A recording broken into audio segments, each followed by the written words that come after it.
The sound of gunfire ripped through the dusty air of Silverdale. Belle Lawrence grabbed her 6-year-old Emma, yanking her behind an overturned wagon as the world exploded. It was 1877, a Tuesday. One minute she was buying flour, the next, 3 masked men were blasting their way out of the bank across the street. Bullets screamed past their hiding spot. Belle's heart was a trapped bird beating against her ribs. She pressed Emma's face into her skirt, trying to shield her from the chaos. "Mama, I'm scared," Emma whimpered, her tiny fingers digging into Belle's arm like claws. "It's okay, sweetheart," Belle whispered, the lie tasting like ash in her mouth. She was 26, a widow on the frontier. She knew what harsh was, but nothing prepares you for this. The shooting got louder, meaner. A shout from the bank. Belle risked a peek around the wagon wheel. One of the bandits stumbled out, clutching a bloody shoulder. The other 2 followed, firing wildly as they backed toward their horses. They were getting away with it, and that's when he appeared. A tall figure stepped out of the saloon, calm as a Sunday morning. He moved like the chaos wasn't even there. He raised a Winchester rifle to his shoulder, deliberate, unhurried. Crack. One bandit down. Crack. The second one crumpled. The third one, wild-eyed with panic, swung his pistol toward the stranger. Belle's breath caught in her throat. The outlaw fired. The bullet tore through the stranger's sleeve, but the man didn't even flinch. He just stood there. Then he fired his own shot. Crack. The third outlaw dropped like a sack of grain, and just like that, the street fell dead silent. Slowly, people started crawling out of their hiding spots, whispering, pointing. The tall stranger lowered his rifle and walked toward the fallen men. He checked each one, then picked up a canvas bag of money that had dropped in the dirt. Only then did Belle get a good look at him. He was broad-shouldered, with skin baked by the sun, and eyes the color of a thunderstorm. A star was pinned to his vest. The law. "That's Sheriff Lawson," someone next to her whispered. It was Mr. Peterson, the blacksmith. "Heard he was comin', but not this soon." The new sheriff handed the money to a bank teller whose hands were shaking so bad he almost dropped it.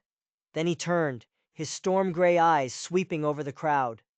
For a heartbeat, his eyes met Belle's. She saw something in that look, a weariness that went deeper than just the gunfight. A strange kind of sorrow that didn't fit with the cold, deadly way he'd just killed 3 men. It was a look she knew, a look she saw in her own mirror some nights. Emma tugged on her hand. "Is it over, Mama?" "Yes, darling," Belle said, her voice finally coming back. "It's over." The sheriff gave them a short, almost imperceptible nod, then turned away. Belle had a feeling, a deep in her bones certainty, that this was not the last time she'd see Sheriff Cole Lawson. Not by a long shot. She just didn't know that when their paths crossed again, he wouldn't be saving her from outlaws. He'd be hiding a secret that could tear her world apart. The next morning, the bell on her dress shop door jingled. Sheriff Lawson ducked inside, his hat already in his hands. He filled the doorway, making her small shop seem even smaller. "Ma'am," he said, his voice a low rumble. "Hope I'm not disturbing you." Belle straightened up from the hem she was pinning. "Not at all, Sheriff. What can I do for you?" "Just checking on the businesses," he said, his eyes scanning the bolts of fabric and half-finished dresses. "Getting the lay of the land. Yesterday was quite an introduction to Silverdale."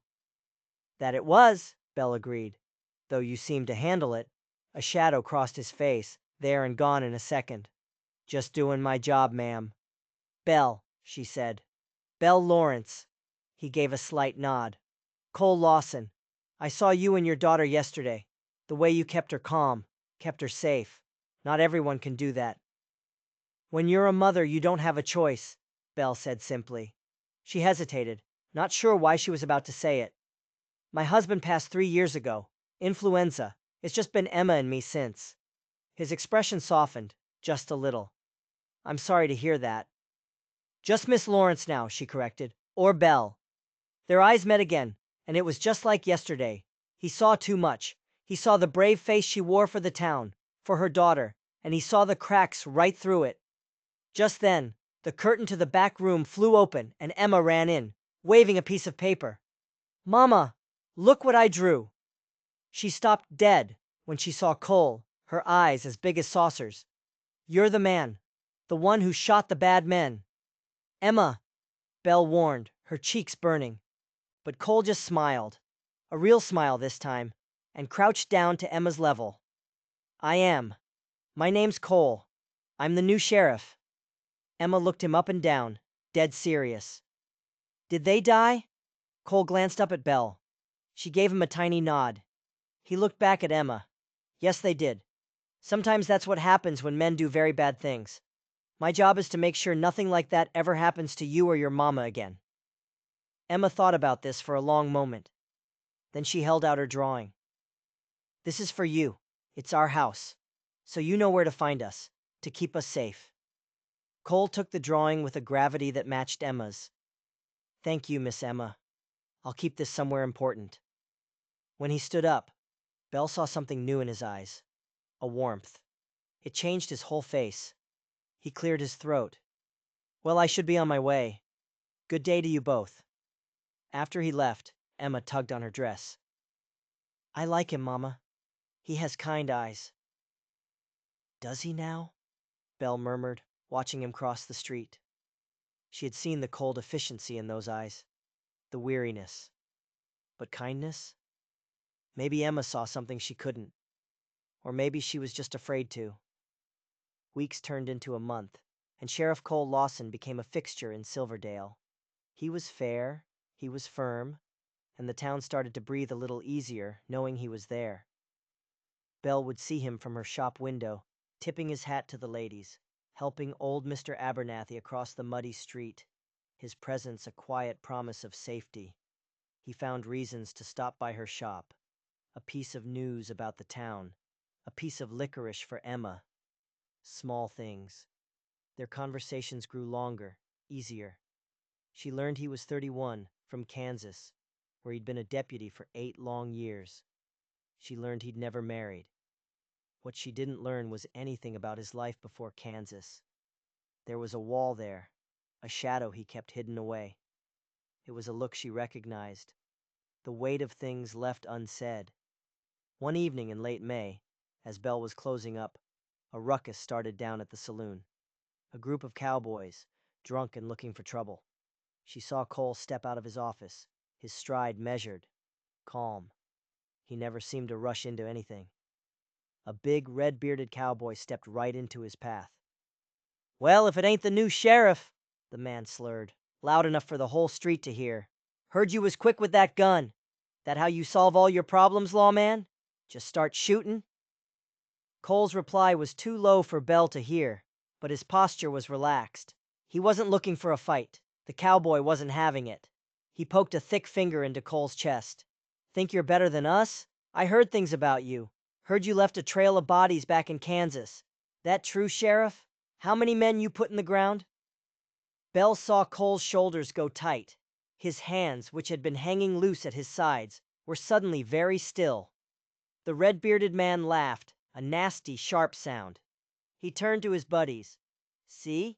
He don't deny it. We got ourselves a killer with a badge." What happened next was a blur. One second the cowboy was laughing. The next, he was eating dirt, Cole's knee in his back, his arm twisted up at an impossible angle. It was brutally fast, shockingly efficient.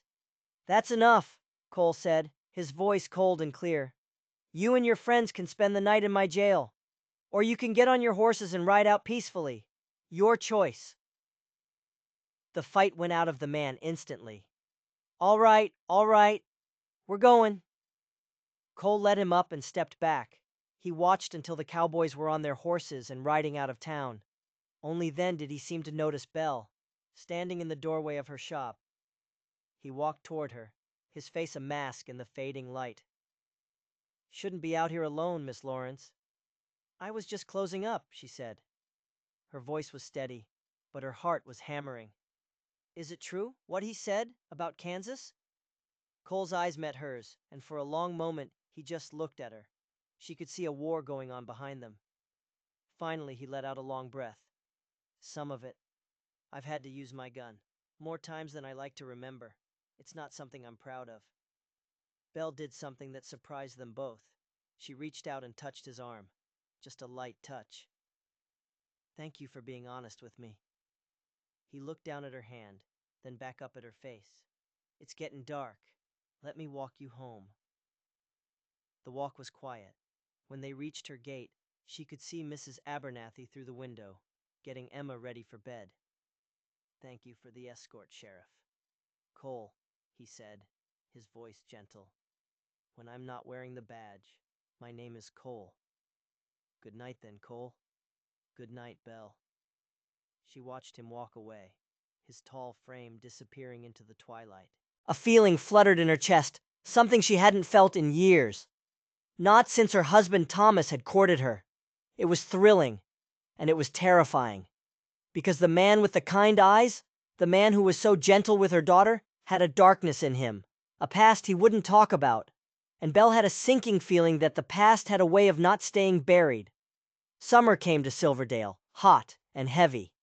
Belle's dress shop was busy, and Cole's presence in their life became a regular comfort. He'd stop by with news, or a small toy he'd whittled for Emma.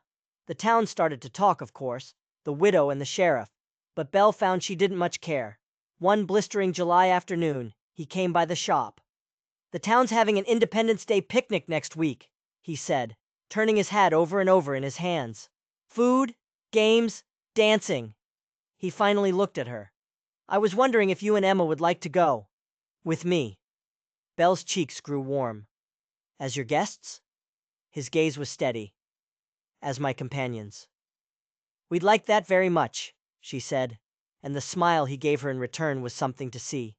It lit up his whole face, chasing away the shadows she was used to seeing in his eyes. For the first time, she saw the man, not just the sheriff. The 4th of July was perfect. Belle wore her best dress.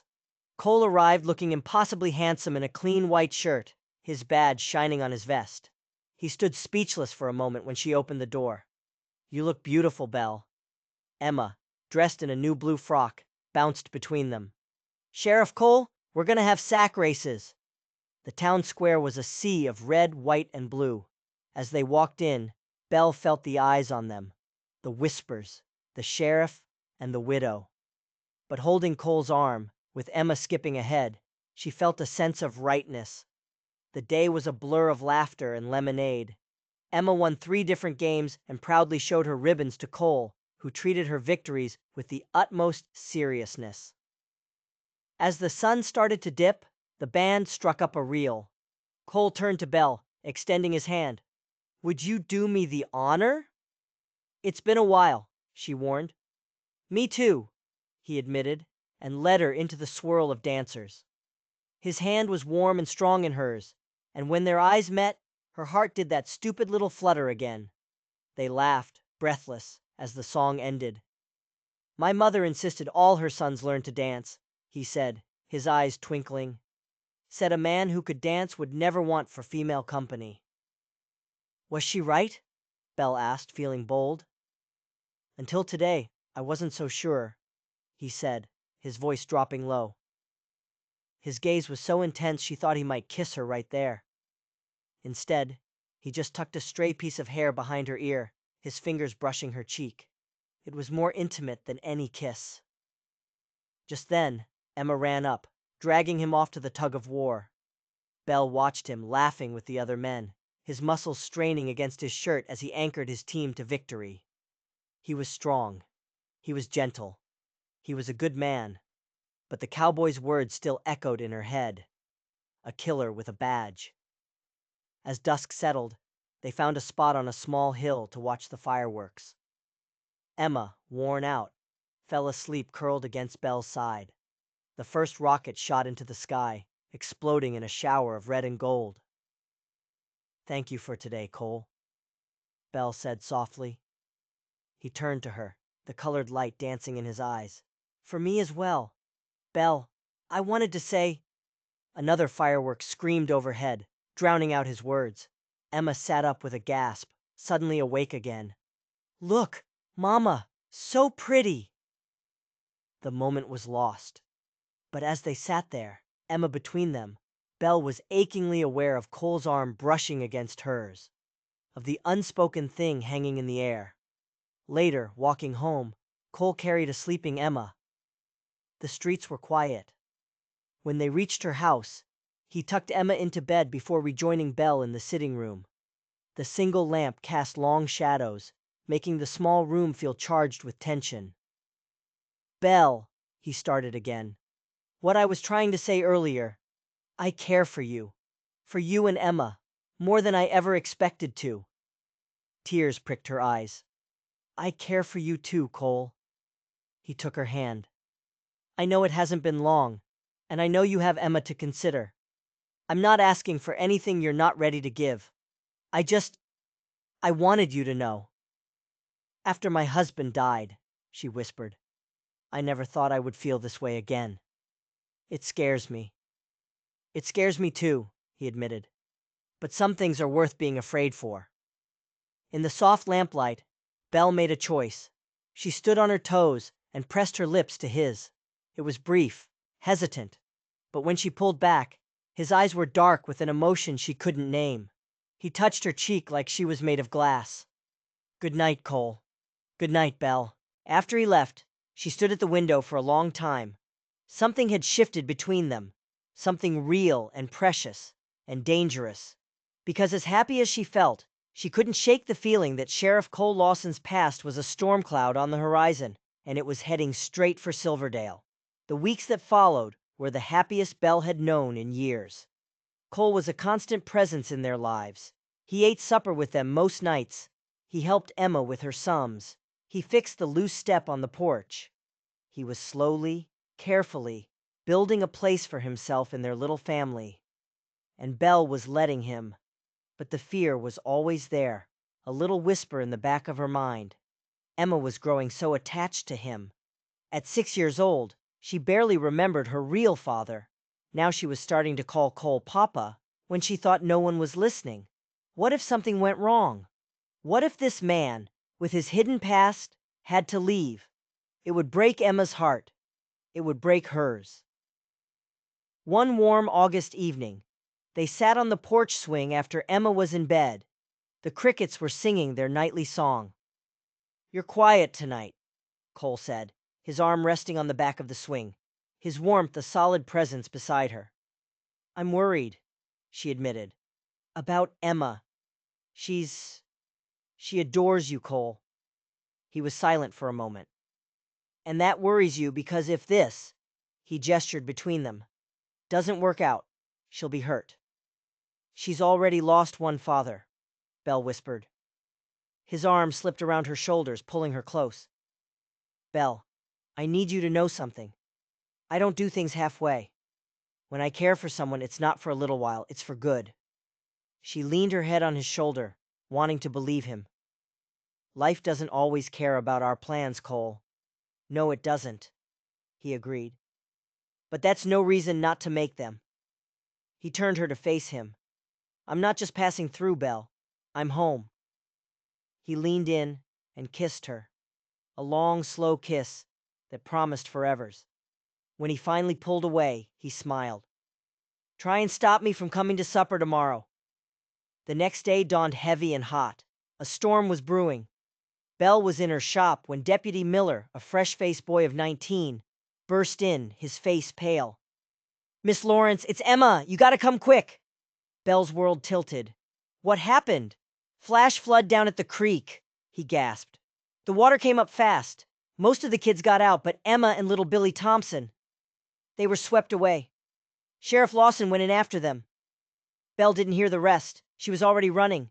She ran through the town, her lungs burning, her heart a cold, hard knot of terror in her chest. A crowd had gathered at the creek bank, staring at the brown, churning water. "Where is she?" Belle screamed, pushing through the people.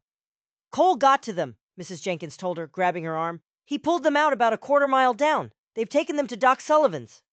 Belle ran again. She burst into the doctor's office. "Where is she? Is she all right?" Doc Sullivan met her with a kind, calm smile. "She's going to be fine, Belle. Swallowed some water, got a few scrapes, but she's all right." The sheriff got to her just in time. Belle rushed into the examination room. Emma was on a small bed, wrapped in a blanket, pale but awake. And sitting beside her, soaked to the bone and covered in mud, was Cole. A bloody bandage was wrapped around his forearm. "Mama!" Emma cried. Belle hugged her daughter so tight she thought she might break her. "Oh, my sweet girl." "The water was so fast," Emma whispered. "But Sheriff Cole saved us. He jumped right in. He didn't even hesitate." Belle looked at Cole over Emma's head. He looked exhausted, but his eyes were fixed on them. "Thank you," she whispered. The words felt small, useless. They couldn't possibly hold the lifetime of gratitude she felt. He just nodded. Later that day, after Emma was home and tucked into her own bed, Belle faced Cole in her kitchen. He was still in his wet, muddy clothes. "You could have died today," she said, her voice shaking. "But I didn't," he said, his voice quiet. "Emma's safe. That's all that matters." "How can I ever thank you?" Tears were streaming down her face now. "Don't," he said, stepping forward and taking her hands. "She's fine. We're fine." Belle looked at him, at the cut on his arm, at the exhaustion etched on his face, at the man who had risked his life for her child. He wasn't just the sheriff. He wasn't just a man with a dark past. He was the man who had saved her daughter. She didn't think. She just moved. She wrapped her arms around his waist and pulled him close, her face buried in his wet shirt. He hesitated for only a second before his arms came around her, holding her tight. "Stay," she whispered. "Please. I don't want to be alone tonight." He didn't answer right away. Then he rested his chin on the top of her head. "I'll sleep on the sofa." That night, lying in her bed, Belle could hear him moving around in the other room. The quiet sounds of his presence were a comfort she hadn't realized she was missing. For the first time in 3 years, the house didn't feel empty. It felt safe. It felt like a home. But even as she drifted off to sleep, a new fear took root. She wasn't just falling for him anymore. She was in love with him. And loving a man like Cole Lawson, a man who ran toward danger instead of away from it, was a terrifying thing. Autumn painted the trees in shades of fire and gold. Cole's presence became a simple fact of their lives, as natural as the changing seasons. The town had accepted them. The whispers had faded, replaced by knowing smiles. Cole made Belle happy. He made Emma happy. And in a small town like Silverdale, that was all that really mattered. One crisp October afternoon, he met her as she was closing the shop. He looked nervous. "Can we take a walk?" he asked. "There's something I need to talk to you about." A knot of anxiety tightened in Belle's stomach. He led her to a small hill overlooking the town, the setting sun casting long shadows across the valley. "I come up here to think," he said, gazing out at the town. "And what are you thinking about today?" she asked, her voice barely a whisper. He turned to face her. He took a deep breath, and then he reached into his pocket. He pulled out a small velvet box. Belle's heart stopped. He opened it. Inside was a simple gold ring, with a single small diamond that glittered in the last rays of sunlight. "I'm thinking about how I love you, Belle Lawrence," he said, his voice thick with emotion.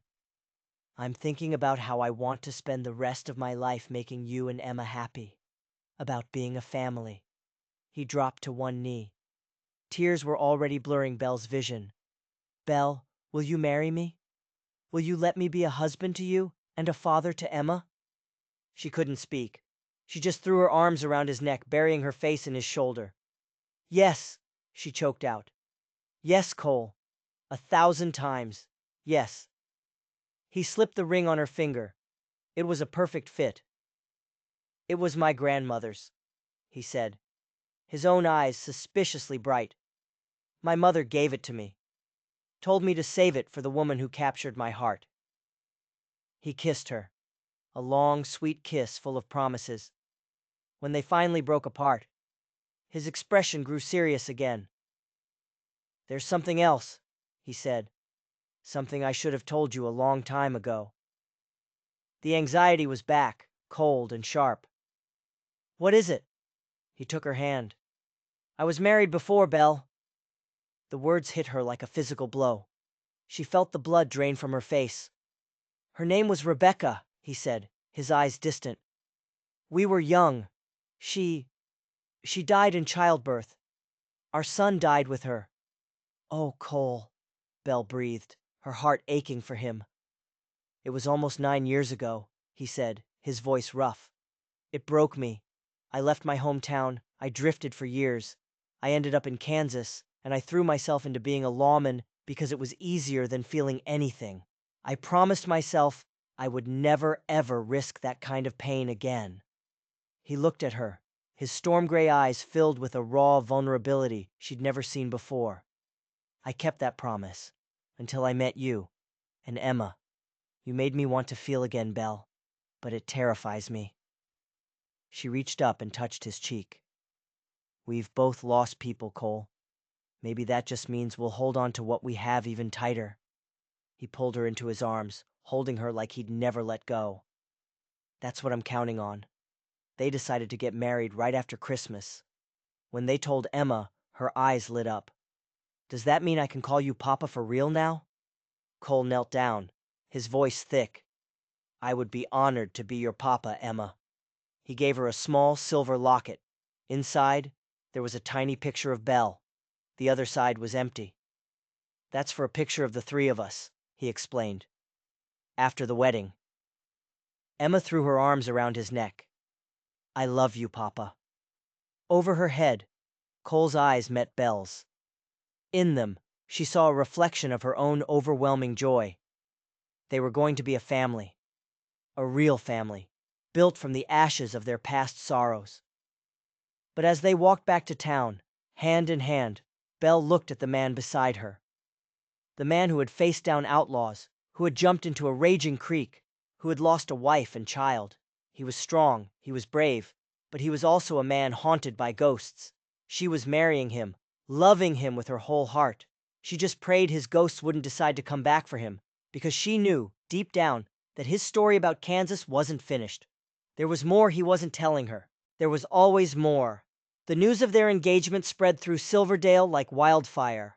The wedding was planned for the week after Christmas. Cole bought a small farmhouse just outside of town, with 5 acres of land and a barn for a horse he promised to buy Emma. Life felt perfect. Almost too perfect. A few weeks before the wedding, a cattle drive was scheduled to pass by the east side of town. 1,500 head of cattle. It was a huge event. Cole took Emma to watch from his office window, which had the best view. Belle joined them, the lowing of the cattle and the shouts of the cowboys a constant rumble in the air. It's incredible, Belle said, watching the sea of brown hides flow past. As they watched, Cole suddenly stiffened. He was staring intently at the cowboys riding alongside the herd. What is it? Belle asked. Nothing, he said, but his voice was tight. Just thought I recognized someone for a second. He shook his head, forcing a smile. My mistake. But Belle saw the look in his eyes. It wasn't a mistake. He had seen someone. Someone he hadn't wanted to see. The shadows were back in his eyes, darker than ever. The moment passed. The cattle moved on. But the feeling of unease lingered, a cold premonition that settled deep in Belle's bones. A week before Christmas, Cole's brother James arrived with his wife and 2 sons. They were good, kind people, and the house was filled with the happy noise of children playing. On Christmas Eve, sitting by the fire, James clapped Cole on the shoulder. You seem happy, little brother, he said. Happier than I've seen you since before. Cole's eyes found Belle's across the room. I am, he said, his voice full of a quiet certainty. I'm finally home. The wedding day was crisp and cold and perfect. The whole town came.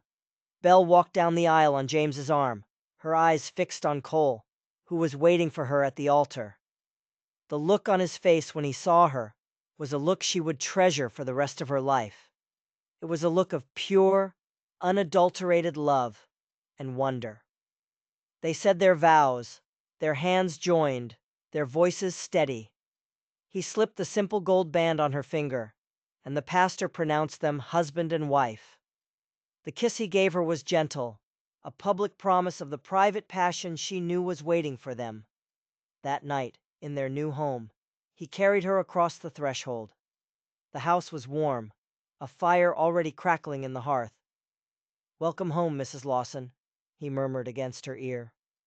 Later, lying in his arms, the snow falling softly outside their window, Belle felt a sense of peace she had never thought she'd feel again. This was it. This was her future. Her family. Safe. Secure. She was wrong. The next morning, as Cole was getting dressed, Belle saw it. A long, faded scar on his back, just below his left shoulder blade. It was an old wound. Jagged. Ugly. "Cole," she said softly. "What's this from?" He froze, his back to her. "It's nothing, Belle. An old injury. It looks like a knife wound." He was silent for a long moment. Then he turned to face her. The smile was gone. The happy groom was gone. In his place was the weary lawman she'd first met. "I told you I was a deputy in Kansas," he said, his voice flat. "What I didn't tell you was why I left." Belle sat up in bed, pulling the sheet up to her chin, a sudden chill running through her. "There was a man," Cole said. "Elias Vance. He ran a gang, rustlers and killers. We'd been chasing him for months. We finally cornered him in a box canyon. There was a shootout." He paused, his eyes looking at something far away. "Vance's brother was with him. A kid, no more than 17. The kid drew on me. I was faster." He finally looked at her. "I killed him, Belle. An unarmed boy who was just scared. Elias saw the whole thing. He swore he'd get his revenge. He said he wouldn't kill me. That would be too easy. He said he'd wait. He'd wait until I had something to lose. A wife. A family. And then he'd come and take it all away." Belle stared at him, the pieces clicking into place. The cowboy's taunt. The shadows in Cole's eyes. The man he thought he'd recognized with the cattle drive. "That's why you left Kansas," she whispered. "You were running from him." "I wasn't running," Cole said, his voice hard. "I was trying to build a life. I thought enough time had passed. I thought he'd forgotten." "The man with the cattle drive," Belle said, her voice shaking. "It was him, wasn't it? Elias Vance." Cole nodded slowly. "He found me, Belle. He knows about you. He knows about Emma." The beautiful, perfect world Belle had woken up in shattered into a million pieces. Her husband wasn't just a hero. He was a man with a target on his back, and by marrying him, she'd just painted one on herself and on her daughter. The past hadn't just come back for Cole. It had come back for all of them. Life became a waking nightmare. Every shadow held a threat. Every stranger's face was a mask that could be hiding Elias Vance. Cole tried to act normal for Emma's sake, but Belle could see the tension in him. He never sat with his back to a door. He cleaned his guns every single night. He was a man living on a razor's edge. He deputized 2 more men, reliable ranchers from town, and started patrolling constantly. He told Belle to keep Emma close, to not let her wander. Silverdale was no longer a safe haven. It was a trap, waiting to be sprung. Weeks went by. Nothing happened. The fear began to dull, replaced by a constant grinding anxiety. Maybe Vance had just been passing through. Maybe it was just a threat. Belle started to hope. Then, the note appeared. It was pinned to their front door with a hunting knife. The blade was sunk deep into the wood, just inches from where Emma's hand would have been when she opened the door that morning. The note was short, just 3 words scrawled in rough letters. "I'm still here." The hope died. Cole ripped the note off the door, his face a grim mask of fury. "That's it," he said, his voice a low growl. "I'm not waiting for him to make the next move." "What are you going to do?" Belle asked, her heart pounding. "I'm going after him," he said. "Alone." "No, Cole! That's what he wants, to lure you out. He's threatening my family, Belle. There is no other choice." He left before dawn the next day. Belle watched him ride out, a lone figure against the graying sky, and felt a cold dread settle over her. She had a terrible feeling she would never see him again. She spent the day in a fog of terror. Every snap of a twig, every gust of wind sounded like a footstep. She kept Emma inside, the doors and windows locked, a rifle propped by the door. Night fell. Cole didn't return. Belle put Emma to bed, telling her a story about a brave knight who always came home to his princess. The lie felt like poison on her tongue. She sat in the dark living room, the rifle across her lap, listening, waiting. The hours ticked by. 1 o'clock, 2 o'clock. And then she heard it. A faint creak on the porch steps. It wasn't Cole. His step was heavy, sure. This was lighter, stealthier. Belle's blood ran cold. She raised the rifle, her hands slick with sweat. The doorknob began to turn, slowly, silently. She held her breath. The door swung open. A figure stood silhouetted against the moonlight. Not big and broad like Cole. Leaner, wiry. Elias Vance. He stepped inside, a cruel smile twisting his lips. He wasn't even holding a gun. He knew he didn't need one. The terror was his weapon. "Evenin', ma'am," he said, his voice a soft, chilling whisper. "The sheriff ain't home, is he? Gone lookin' for me, I'd wager. That's a shame. 'Cause I came lookin' for you." He took another step into the room. Belle's finger tightened on the trigger. "Where is my daughter?" she demanded, her voice shaking but loud. Vance's smile widened. "Oh, the little one? She's a sound sleeper. Didn't even stir when I looked in on her. Pretty little thing. Be a shame if something were to happen to her." Pure, primal rage shot through Belle, burning away the fear. He had been in her daughter's room. "Get out of my house," she hissed. "I don't think so," Vance said, taking another step. "See, your husband took something from me. My brother, my blood. So I'm going to take something from him. An eye for an eye, a family for a family." He lunged. Belle fired. The blast was deafening in the small room. Vance staggered back, a look of pure shock on his face. He clutched his shoulder, blood seeping through his fingers. He hadn't expected her to fight back. He had underestimated the mother. He snarled, a wounded animal, and came at her again. She tried to work the lever on the rifle, to chamber another round, but he was too fast. He grabbed the barrel, wrenching it from her hands. The rifle clattered to the floor. He backhanded her, hard. Her head snapped back, and she fell, her vision filled with stars. He stood over her, his face contorted with rage, one hand clutching his bleeding shoulder, the other raised to strike her again. "Mama?" A small voice came from the hallway. Emma stood there, rubbing her eyes, her favorite rag doll clutched in her hand. Her eyes widened as she saw the strange man, the blood, her mother on the floor. Vance turned, a slow, predatory smile spreading across his face. "Well, well, look what we have here." "Run, Emma!" Belle screamed, scrambling to get up. "Run!" But Emma was frozen, her eyes locked on the terrifying man. Vance started toward her. "Come here, little girl. Your mama and I were just talking." And that's when the front door exploded inward. Cole stood there, his face a thundercloud of righteous fury, his Colt peacemaker steady in his hand. He had doubled back. He had known it was a trap. He had gambled that Vance would come for his family, and he had won. Vance spun around, his hand instinctively going for the gun at his hip. He never had a chance.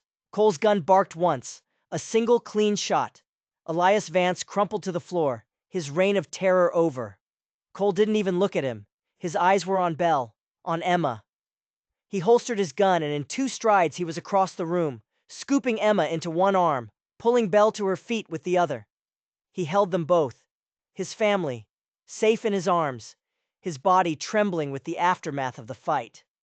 "It's over," he whispered into Belle's hair. "It's finally over." Belle looked at the man on her floor, then at her husband, her hero. He hadn't run from his past. He had faced it. He had stared it down to protect them. The shadows were still there. They would always be a part of him, a part of their story. But they didn't have to define him. They didn't have to define their future. In the aftermath, the the story came out. Cole hadn't killed an unarmed boy in Kansas. He'd killed a 17-year-old who had already shot and killed another deputy. Cole had just been faster. Elias Vance had twisted the story, nursing his hatred for years, letting it poison him until it was all he had left. The town of Silverdale rallied around their sheriff. They had seen his courage, his devotion. He was their hero, more so now than ever. Life settled into a new kind of normal, a normal built on honesty and trust, with no more secrets hiding in the shadows. The fear was gone, replaced by a deep, abiding sense of security. They were a family forged in fire, and they were unbreakable. A year later, Belle gave birth to a son. They named him Thomas Cole Lawson, after the two fathers who had shaped their family. Emma was the proudest big sister in the territory. Years passed. The children grew. Silverdale grew. Cole remained the sheriff, a pillar of the community, a legend in his own time. Belle's dress shop flourished. Their farmhouse was filled with love and laughter. One evening, many years later, Belle and Cole sat on their porch, watching their grandchildren play in the yard. Cole's hair was gray at the temples, and Belle had fine lines around her eyes from a lifetime of smiling. He took her hand, his touch as familiar and comforting as her own heartbeat. "Do you ever think about it?" she asked softly. "About him?" Cole was quiet for a moment, watching his grandson chase a firefly.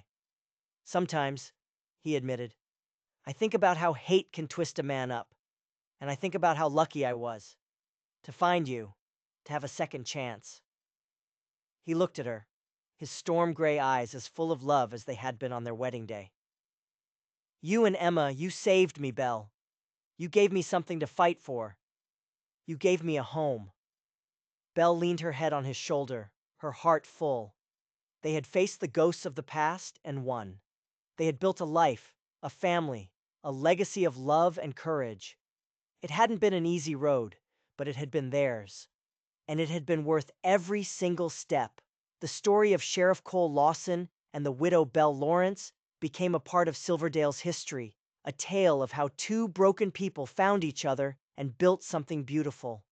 A reminder that even in the harshest of lands, love can take root and flourish. It's a story about courage and second chances and the simple truth that home isn't a place.